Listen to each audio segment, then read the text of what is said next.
Megjithëse është ndërhyrë disa herë nga ana e Bashkisë Klos për pastrimin dhe sistemimin e rrjetit të ujërave të ndotura në fshatin Shulbatër të njësisë administrative Gurrë, situata përsëritet.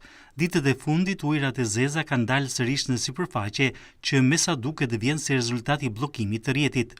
Banorët deklarojnë se kjo situatë është bërë e bezdisshme, pasi shpesh herë ujërat e zeza dalin në rrugë dhe pranë banesave. Ndërkohë, kryetari i fshatit Shulbatër, Adi Taka, tha se ashtu siç është ndërhyrë edhe më parë, do të ndërhyet edhe tani për të eliminuar këtë problematikë. Jo prej vitesh tani kemi rregullu poshtë. Se ka një muj. Si kemi rregullu poshtë të bacionit. Po kretë më kemi rregullu poshtë tani.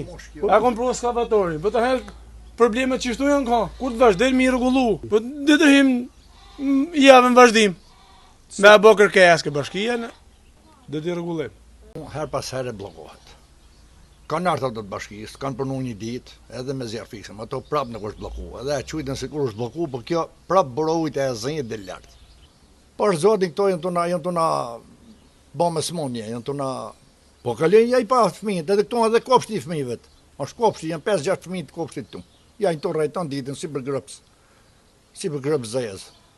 Banorët kërkojnë që të gjendet një zgjidhje përfundimtare pasi prania e ujërave të zeza në sipërfaqe kthehet në burim infeksionesh, sidomos tani që temperaturat janë rritur ndjeshëm. Bllokimi i rrjetit të ujërave të ndotura është problematikë e kahershme pas zgjidhje për fshatin Shulbatër të Bashkisë Klos.